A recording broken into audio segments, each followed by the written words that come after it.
definitions.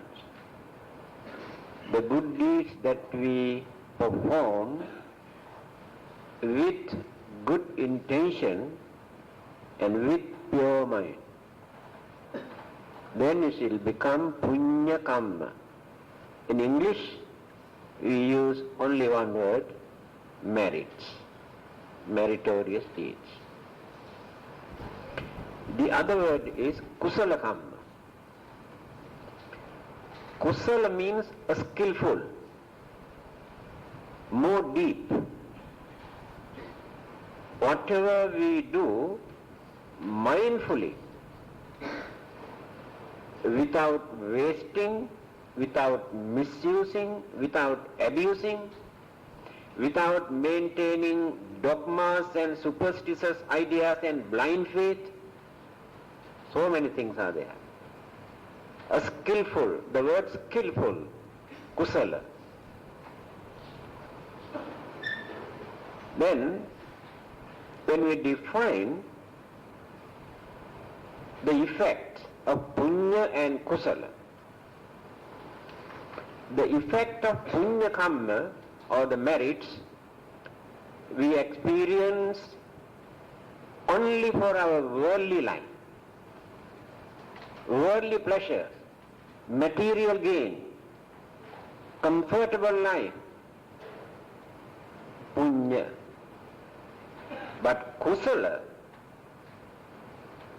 kamma, the merit that we gain through skillful action or deeds, contribute more, not only worldly pleasures or worldly happiness and comfortable life, but pave the way and give full support for our spiritual development, not limited only for worldly life.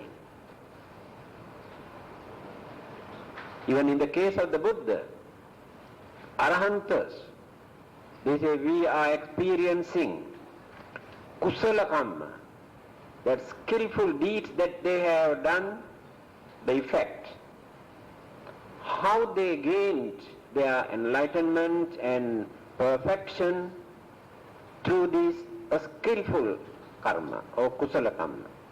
But punya kamma, the merits are important for those who exist, remains in the worldly life, household life, for them to maintain comfortable, peaceful, happy, prosperous, healthy life. But these things are, remember, means to an end. After experiencing, will be evaporated, no more. Again you have to accumulate.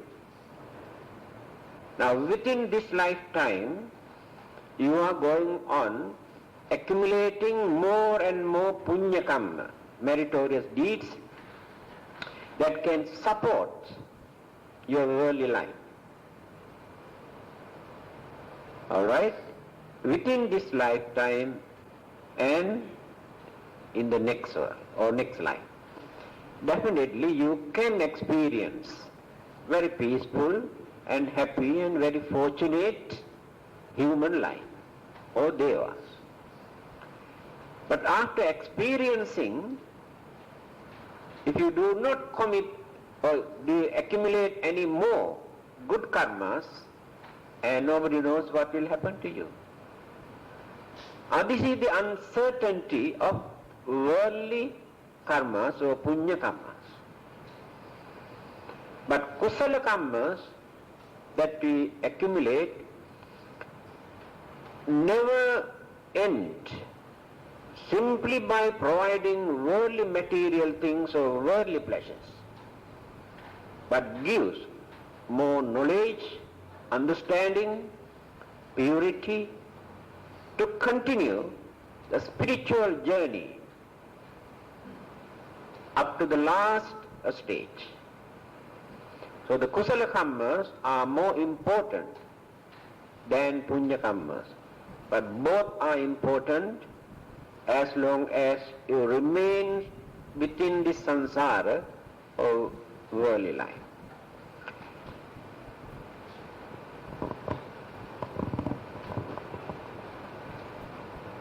Another thing, all these karmas, good karmas, we can divide into two groups. Laukika, Laukika means worldly, and Lokottara, Loka Uttara, higher. Mundane and supramundane. Mundane karma and supramundane karma. Laukika, worldly karma. Lokottara, above these worldly karmas. Two categories. What are those? By performing meritorious deeds, any kinds of meritorious deeds, just now Mr. Tan mentioned, I will come to that point later. All these merits that we gain, which can provide good life, fortunate and happy life. But as I mentioned earlier, means to an end. You cannot continue life after life for you to spend. After spending, and no more. Again you have to accumulate. Then, Lokottara, the supramundane, the above these worldly karmas, we can continue life after life. We can increase more and more. This is the beauty in mundane karmas. What are these things? We know many people are crazy for worldly karmas, mundane karmas, to enjoy, to experience worldly life. Because they are attached, they are bound to worldly life. Always concentrate on their pleasure, their enjoyment, their happiness, their security. These are the important things. But very few people concentrate further. Never think that we have to go beyond all these things that we are concentrating at the moment. So, supramundane karmas, take for instance, by reducing your cruelty, your hatred, or jealousy or anger, you develop your kindness or compassionate love. Not ordinary love, compassionate love. That is the most appropriate word for metta. Usually we say loving kindness, but this word more appropriate, compassionate love. Because that love is not emotional, not selfish. Compassion is there in that love. So when we radiate that compassionate love by reducing hatred, jealousy, anger or any evil forces, this particular karma is called Lokuttara, higher than those worldly karmas. And this kind of karma not only pave the way for you to lead a peaceful, happy, contented life, also support to reduce more and more defilements, weaknesses and impediments from our mind. That is why I told you, these karmas can pave the way for you to reach the final goal. Again, you reduce your selfishness. Assume you are very selfish, greedy. You are not willing to contribute anything for the benefit of others. you like to enjoy alone or with your family. You don't want to extend beyond that. By realizing the weakness of this particular mental attitude, you try to reduce your selfishness. You try to reduce your stinginess. Then contribute something within your capacity. There are many ways for us to contribute. Not only by giving donations in terms of cash or material things. There are many things that we can contribute for the benefit of others. By showing our cooperation, harmony, understanding, unity, without discriminating, without condemning and accusing, cursing, disturbing others. Maintain gentleness. People never think these are good karma. That is why I told you, people are crazy only for worldly karmas, but never concentrate that these things carry more weight as far as karma is concerned. Now by reducing your selfishness, now you enrich your knowledge and understanding. You reduce your weakness, then contribute for the benefit of others, happiness of others, to release their sufferings, their miseries, their disturbances. Can you imagine the amount of good karma that you accumulate by contributing in this way? It is not like giving dana. The main purpose of giving dana is to gain merit, to enjoy life in the next life. Now that is worldly karma. There is no doubt you gain. Only for that life. But there is nothing for you to carry forward for the next life again. But when you practice this kind of lokottara or supramundane karmas, life after life, that mental tendencies, that mental attitude, you can continue.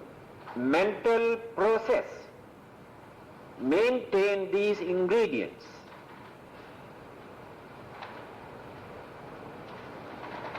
By reducing your stinginess or greed or selfishness.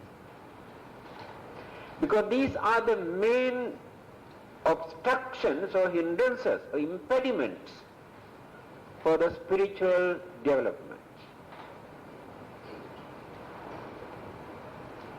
If not, let us go further. So when you want to accumulate so much property for a small family, assume 3 people in that family, or 4, husband, wife and 2 children. But you want to accumulate millions of dollars. But you never think, what are we going to do with this? But your craving is so deep, your understanding is already eclipsed. You never think in that way. Your idea is collecting, accumulating and dumping and craving, that's all. That is your happiness. On the other hand, you think, why should I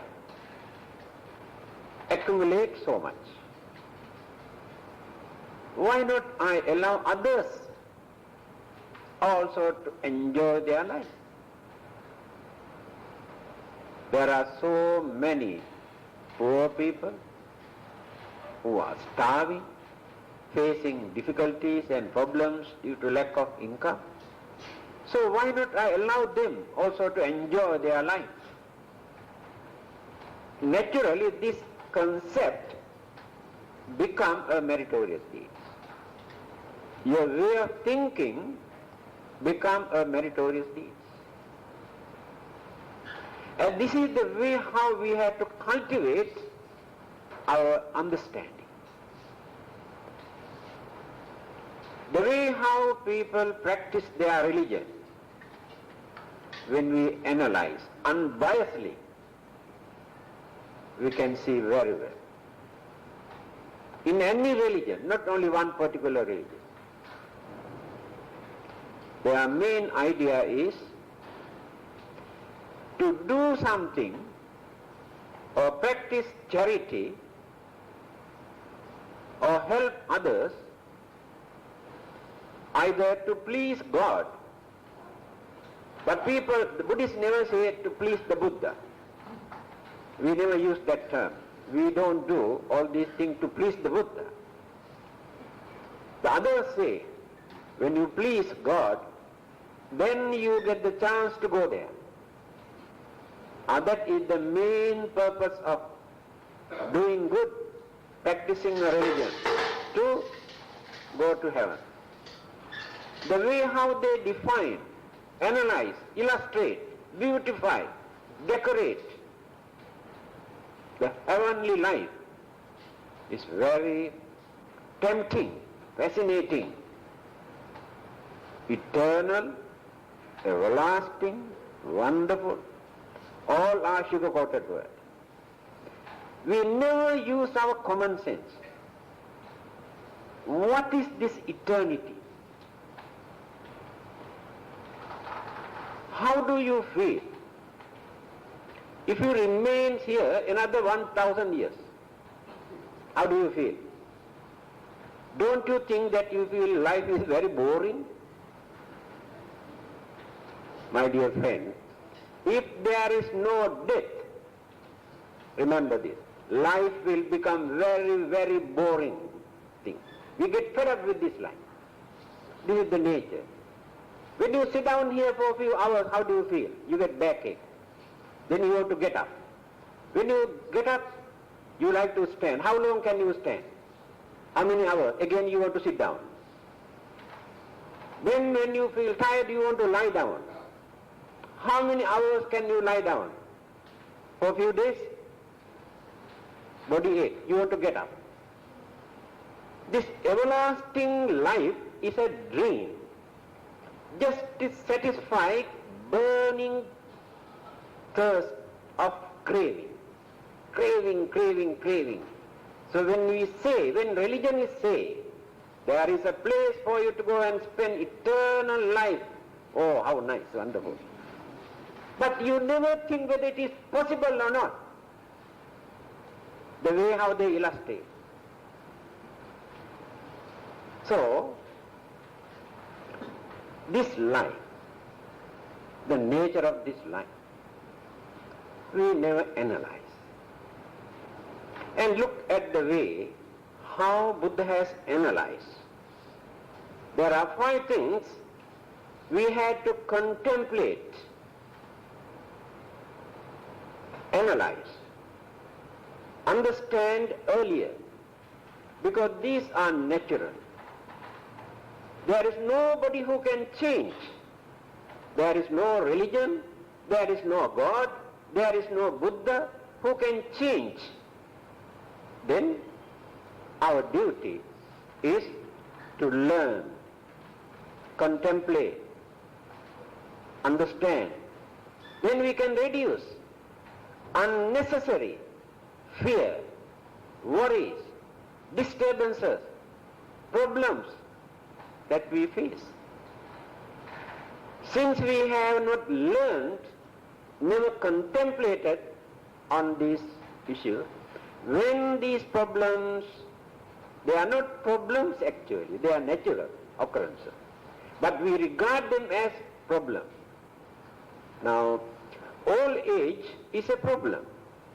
But it is not a problem, it is natural. No one is free and nothing is free. Old age. But we regard this as a real nuisance. But when we analyze this earlier, the old age come to us, we know how to accommodate without cursing, without accusing, without worrying, since it is natural. Jivitang vyadhi kalocha deha nikhepanang gati panchete jiva lokasmin animitta na jnayare. These are the 5 things the Buddha has introduced for us to contemplate. Think earlier, not to get disappointment, because these things are uncertain. Jivitang, vyadhi, kala, deha nikhepana, gati. These are the 5 things. The first one is jivita, life. Whatever daydreams we create in our mind regarding our life, the real nature of life is uncertainty. The most uncertain thing in this world is life. With so much of difficulties, every second we are having a big battle to maintain this life. Life is ready to run away. By using our full effort, we are holding it. But if we neglect this for 1 second, the life can run away. This is the nature of life. I have told you, this body is not the life. It is an energy. Life process, like electricity or atomic energy. Now here in our body, all of you know, certain percentage of atomic energy, electric energy, all these energies are here. But these energies support to maintain life energy, life process, plus mental process. It is so delicate that any moment can disappear.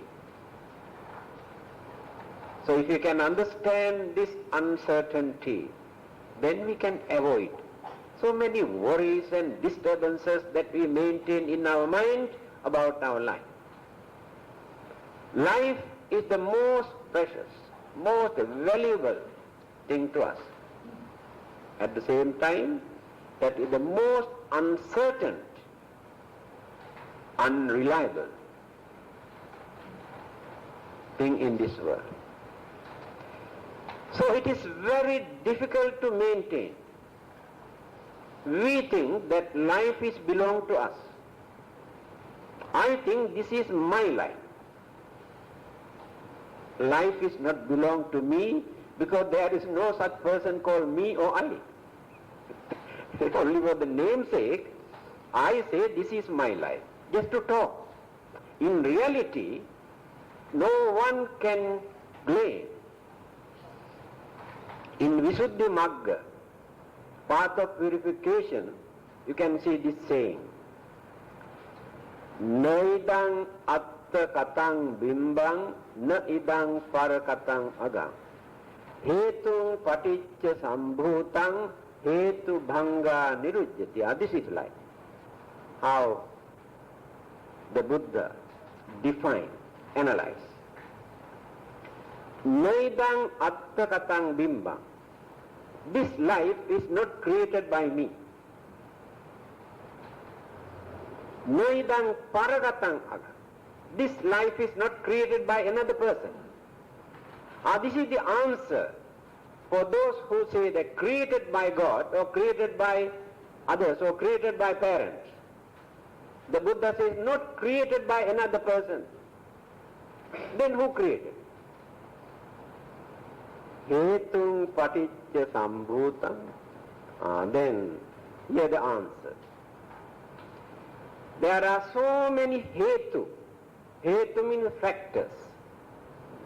So many factors, energies, elements and known and unknown, seen and unseen, invisible, unimaginable.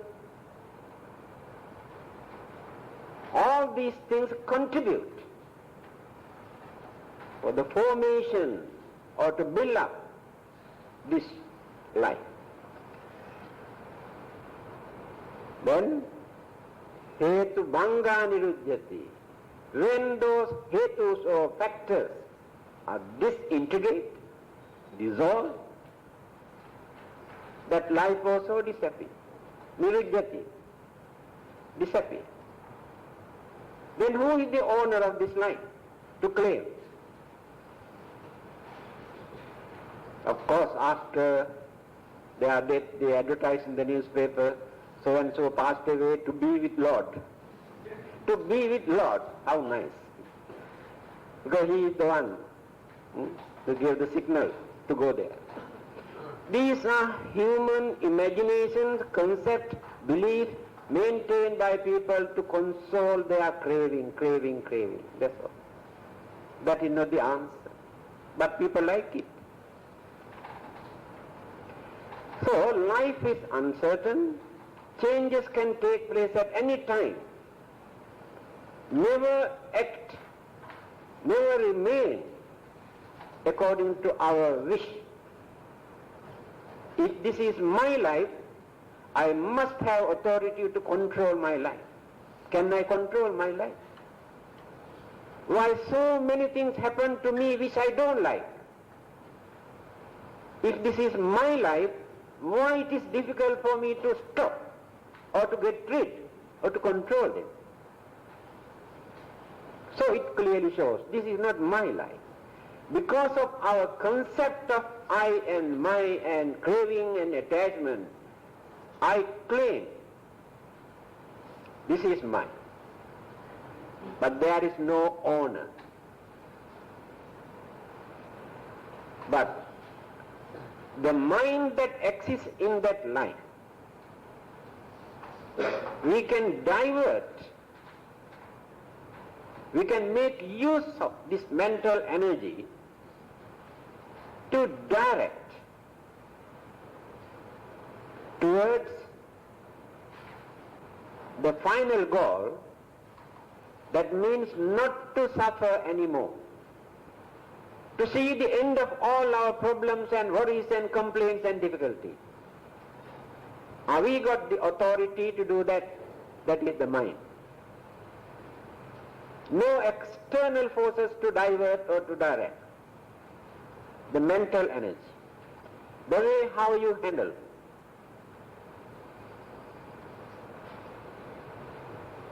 So, life is not a puppet to dance according to the tune that will come down from heaven or hell.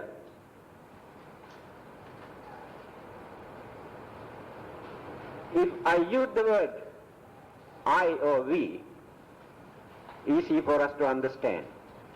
We have our own identity. Life is not a guinea pig for the authorities to use, and in the end, according to their experiments, our own identity. Life is not a guinea pig for the authorities to use,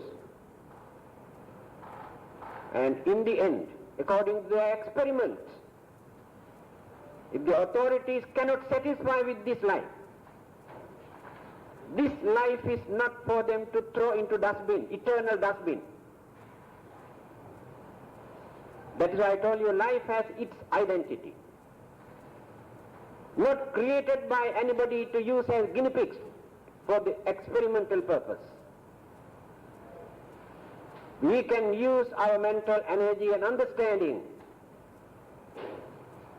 to divert, to direct. Without allowing this life to experience more and more suffering. Now here, the Buddha says life is uncertain. If we neglect, we have to face, because we claim this is ours, although it is not belong to us. Then we take the burdens to experience suffering. Otherwise we never suffer. Now if I don't claim that this is my body, my life, I never suffer. That craving is the main cause of suffering. The next one, vyadhi, sickness. Today, no one can say that sicknesses never come to us. If not, such and such sicknesses never come to us. We cannot say. Why we cannot say? We do not know how changes take place in our physical body. Internal, external forces change the whole system, elements in our body, energies, mental attitude, then emotion, irritation, create lot of changes. These changes create sicknesses. Mind create more sicknesses. Fear, tension, insecurity, feeling, suspicion, uncertainty, anxieties, jealousy, anger, ignorance. All these mental forces very easily change glands, organs, brain cells, heart, blood circulation in our body. Then unexpected sicknesses appear. And then we say, oh, we never knew that we have to suffer from this kind of sicknesses. Changes have taken place without our knowledge. But mind has contributed more than external forces like wind, heat and water. Then internal elements, it clashes, conflicts, big fight inside. The reaction is sicknesses. So when we are young, when our organs are very active, our energy, mental energy, physical energy are very strong. So we can maintain healthy life, strong life. Later, when degeneration, decaying starts, unknown, unseen, unimaginable sicknesses we have to feel. It is natural. So we cannot grumble. Oh, I never knew that I had to suffer from cancer. Oh, as it is that we are free from sicknesses. The Buddha, after gaining his enlightenment, had to suffer from 12 kinds of sicknesses. Because his physical body is not holy.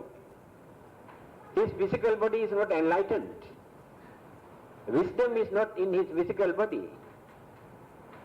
So the physical body elements are not holy, not free from changes, disturbances, sicknesses, old age. What about us? In his case, he had no worries and miseries and disturbances, no anxieties, no craving, no selfishness, completely free. But physical body is not free, not pure. Now we worship even the ashes or the relics by regarding the holiness, sacredness, purity, perfection, enlightenment of the Buddha, not the physical body. So sicknesses are natural, and no one can say earlier that we never suffer this kind of sickness. In time to come, when changes take place, any kind of sicknesses can happen. So we should not get alarmed. We should not worry. We should not disturb our mind when sicknesses arise. This is called real meditation. My dear friend, I do not know what people are doing in the name of meditation. This is the way how to meditate, to develop your understanding, your knowledge, not to maintain shallow ideas in your mind. When this understanding appears in your mind, all this rubbish disappears from the mind. That is the power of your meditation. Next one. Kala. Kala means time. Today, it is very difficult for us to say the end of our life. Astrologers, fortune tellers try to say something. According to the planetary system, their calculations, they say something. But the Buddha says, it is very, very difficult for us to predict the end of our life, in which year and what date and which month or which day, whether daytime or night time. Impossible. Now, according to my horoscope, someone has written my horoscope from the beginning up to the end. He says he is not going to write anymore, stop there. According to him, I cannot survive further. Now the date is very near.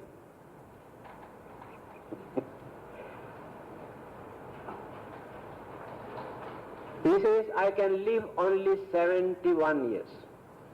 Cannot go more than that. When I reach 71 years, the month of July 30th, I must kick the bucket. Now I am waiting to see the one.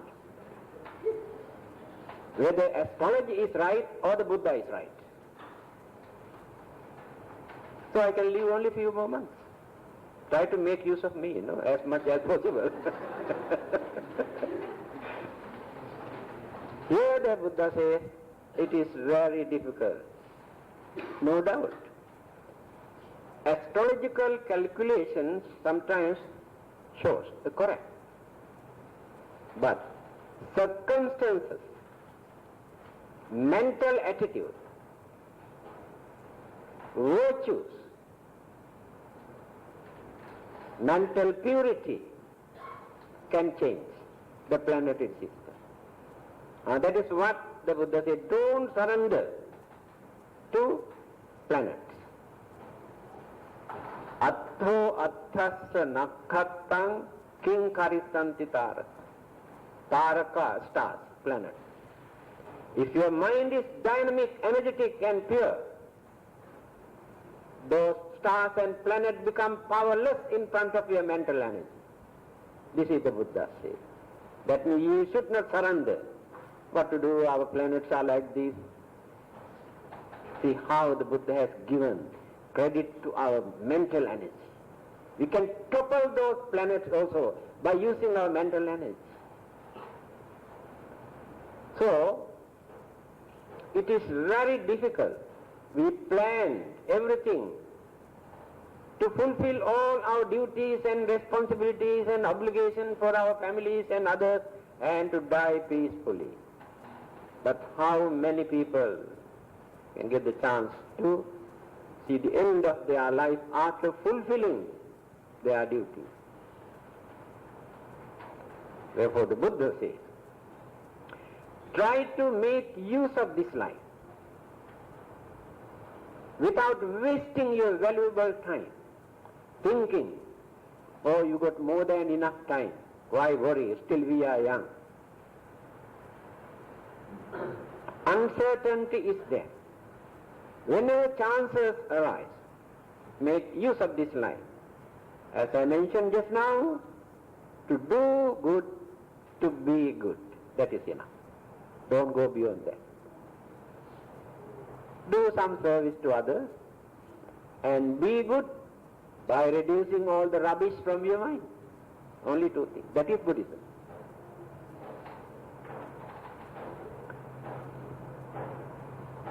Next one, Deha Nikkepana, our body. We arrange everything. Mentioned in our last will also. Our imagination, created by attachment and craving.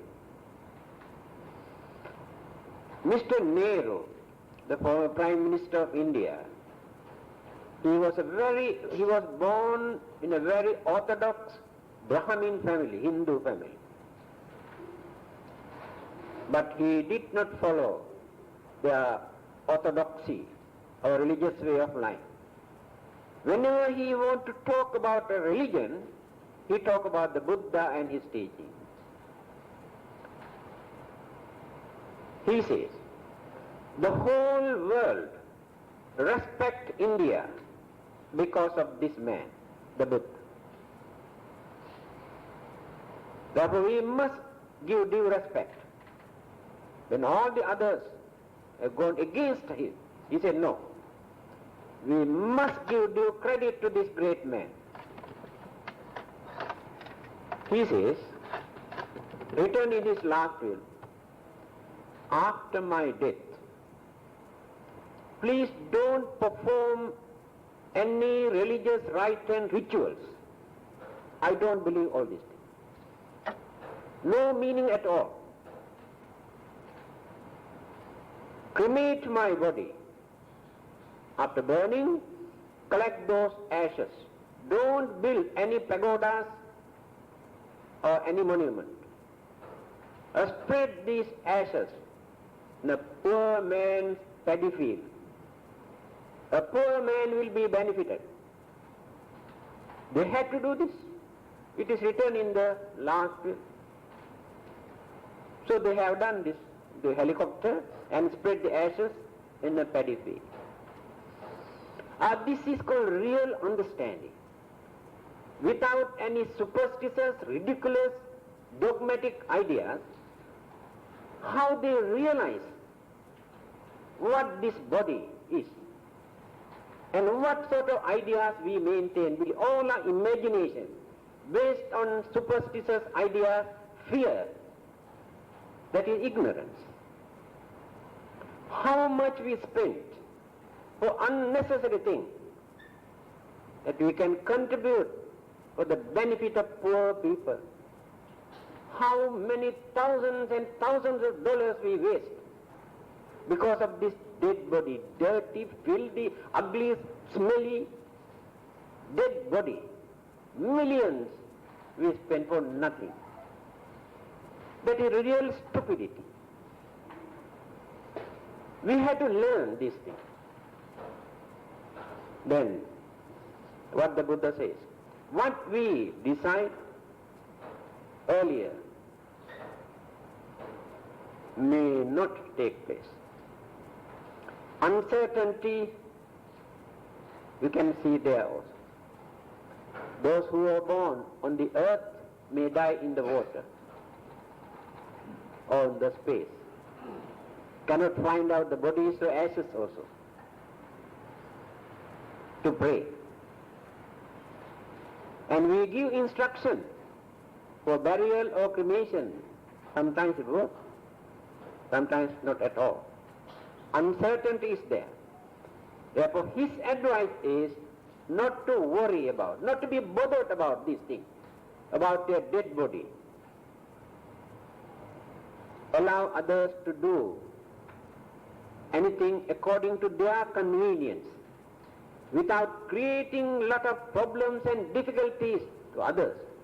Allow others to do something according to their convenience. That is the best thing. The last one is the most uncertain thing. Gati. Gati means hereafter. I cannot say actually what will happen to me after my death. Impossible. Since I have not attained Arahanthood, although people believe some people are already Arahantas, not knowing the real qualities and virtues of Arahantas, I know very well I am not an Arahanta. So, it is impossible for anyone to decide the destiny, the fate of a person after his or her death. Those who have done a lot of meritorious deeds, you must understand, no one can live in this world, however religious he or she is, without committing evil deed or mistake or mental pollution. This is the nature of worldly life. No one is perfect. But at the last moment, as I mentioned, the weighty karmas, the heavy karmas that we have done earlier, may get the chance to condition to produce a good life. But at the last moment, there will be some hindrances, obstructions, difficulties. There's no guarantee. An example is given. Assume here in this building, there are so many, say, buffaloes. Don't forget, I mean, don't, I'm not referring to you. Assume here in this building there are a lot of buffaloes. We close the door. And there are big one, small one, weak one, old one, young one. But tomorrow morning, when you open the door, one who was nearer to that door, maybe a very young one, very old one, weak one, get the chance to go out first. Huge ones, strong ones are behind, because they cannot go. So when we are going to die, what will happen? Amongst all these karmas, good and bad and big and small karmas, all mix up. So before our last thought, whatever karma reached nearer the last consciousness, rebirth takes place according to that consciousness. This is the answer. The result of the other karmas may come later. This is the answer. Those who have attained the first stage of sainthood are free from this. Sotapanna, Sakadagami, Anagami, Arahanta, these are the four. One who has attained the first stage, Sotapanna, is free, can develop confidence. What is this confidence? Rebirth never takes place in an unfortunate state, such as animals, or spirit or ghost or devils or blinds or crippled or mad and this and that. Will be free from many of these disturbances. But that persons also still maintain some sort of desire or craving or attachment toward this world. Rebirth can take place up to 7 times because of this thing. But never become an animal or ghost or devils or hell or unfortunate state. But those who have not attained even the first stage of sainthood cannot say. Uncertainty is there. If you act wisely in this way, by maintaining some sort of habits to perform some religious deeds or merits, naturally or automatically or very easily you can recall, but purposely you cannot recall. At the dying moment, there is no such thinking power to recall. Subconscious mind focus all those accumulated karmic seeds of energy. Naturally, a focus.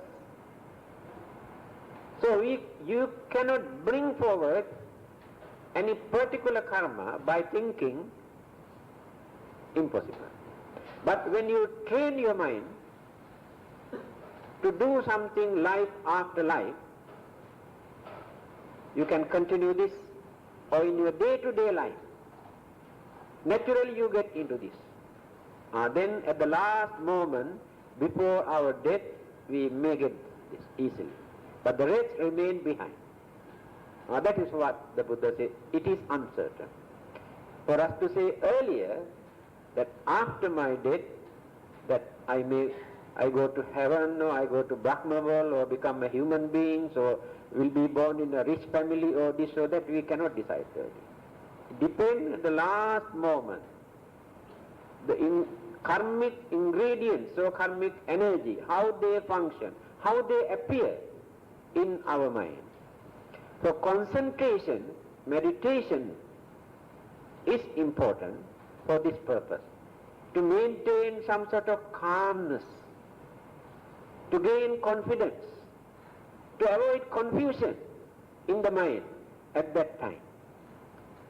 Then very easily we can get one of the good karmic thoughts.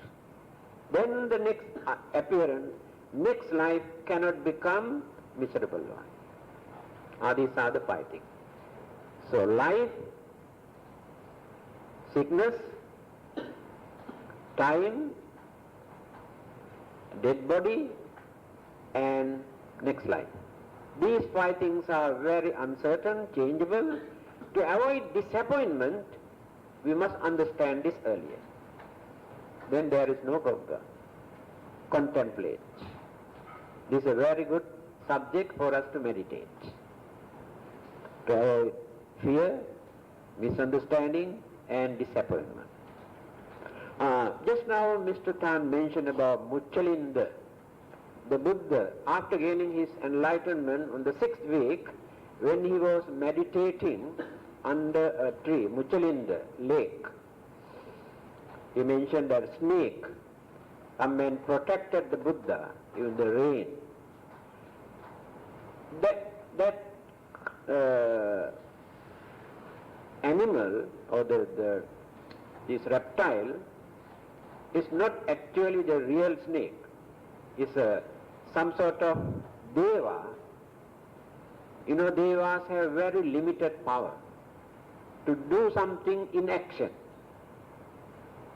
Now when I am in trouble, if deva is around here, directly cannot do anything for me. They are physically they are very, very weak. Only through their mental energy they can do something.